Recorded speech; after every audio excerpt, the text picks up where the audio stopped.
everyone, I'm Ian McCarthy of Lifting for Life, and today I would like to explain why I think it generally makes sense to eat less on rest days.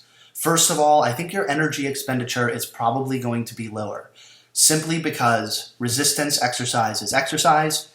It burns more energy than being sedentary. If you take that out and everything else remains the same, your energy expenditure goes down. Now, why does that matter when it comes to food intake? Well, let's use 3 different examples. If you are bulking and you're trying to generate a certain energy surplus, if you eat the same amount of food on a rest day when your energy expenditure goes down, you're creating a bigger surplus. If you're trying to maintain and on days when you lift, you're at maintenance, but then you are expending less energy on a rest day and eating the same amount, suddenly you've created a surplus without wanting to do that. If you're cutting and you want to create a deficit, so you're ingesting less energy than you're expending on a daily basis, that deficit is going to be reduced on those rest days, again, if everything else remains the same. So all 3 of those outcomes are negative outcomes resulting from the change in energy expenditure without a change in energy intake. So that's the first reason. Second, you have to consider the length of your anabolic window. So as you progress in your training, as you become more experienced, the period after training in which maximum muscle protein balance is higher is going to be shorter. And especially if you're an advanced trainee, this is likely going to be a period under 24 hours.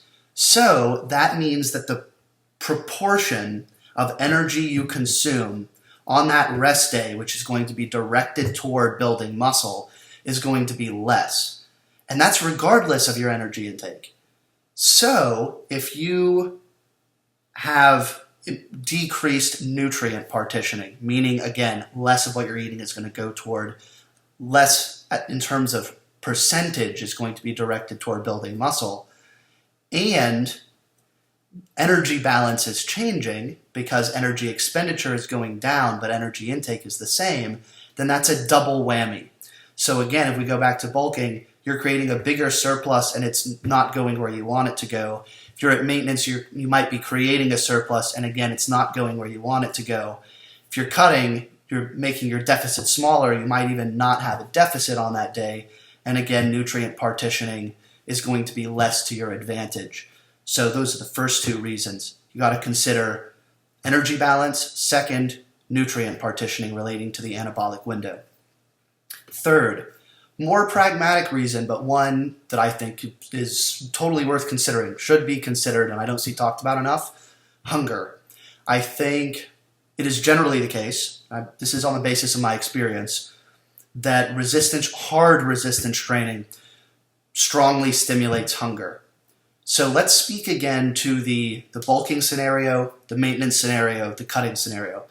Let's say you're bulking and you're struggling to eat enough. Now, I know some of you are saying, what are you talking about? Like, I wish I was that person. But it's pretty common for people to struggle to eat enough, especially when they've been bulking for a while.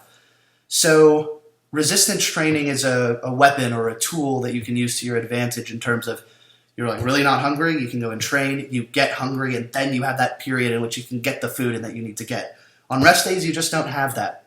So let's say someone's trying to get in 4,000 calories a day on average over 7 days.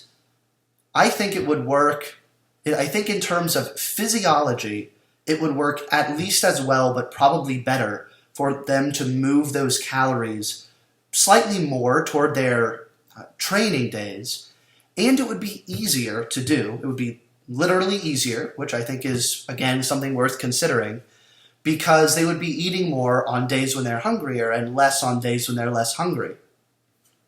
Now, I do want to give you a balanced presentation here. I don't want to just give the angle of here are good reasons or what I believe to be good reasons for eating more on training days, less on rest days.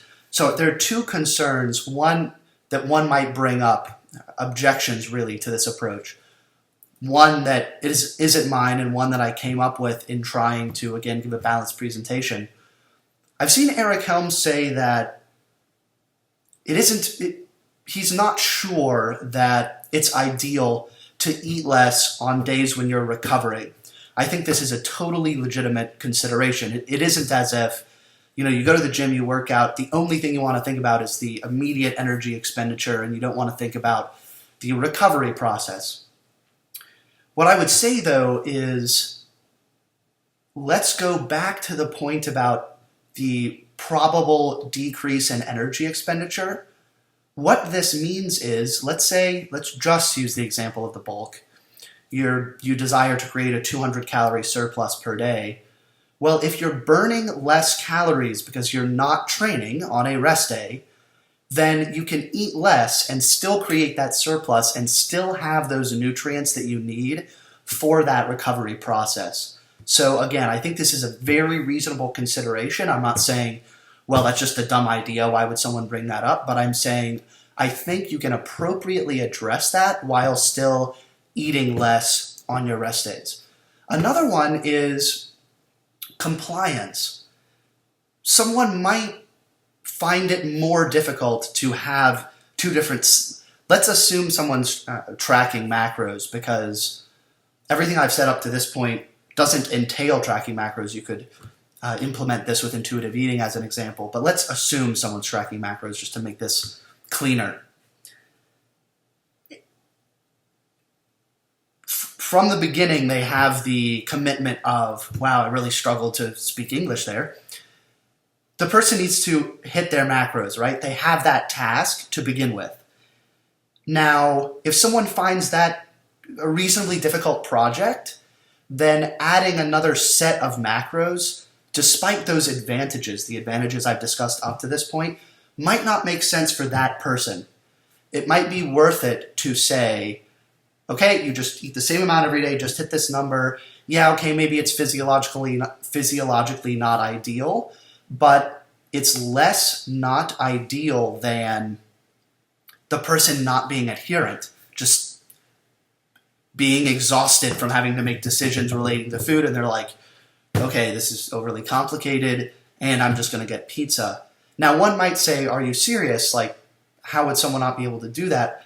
Well, you have to consider that everyone is coming at this from, they have their own perspective and their own experience. So I'm sure there's at least one person watching this who wouldn't have a problem adhering to like 7 different sets of macros. They're like, okay, I just do it.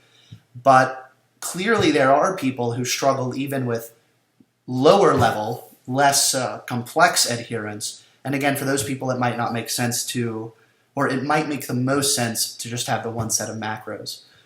I would say, though, coming at this from the perspective of that, which I think is generally the case, I would say my sense is that most intermediate and advanced trainees wouldn't have an issue with this, and ultimately it would be best that the weight of those arguments I gave initially would be greater than the weight of these possible weaknesses or costs of this approach. So thank you so much for watching, guys. It's interesting. I really wanted to get a video up today, and nothing was clicking, and then suddenly, out of nowhere, it had nothing to do with anything I had been doing, I had the thought to make this video. So I'm really hopeful that you found some value in it.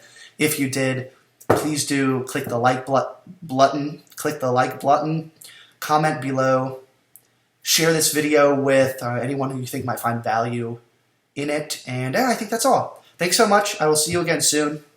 I still don't even lift.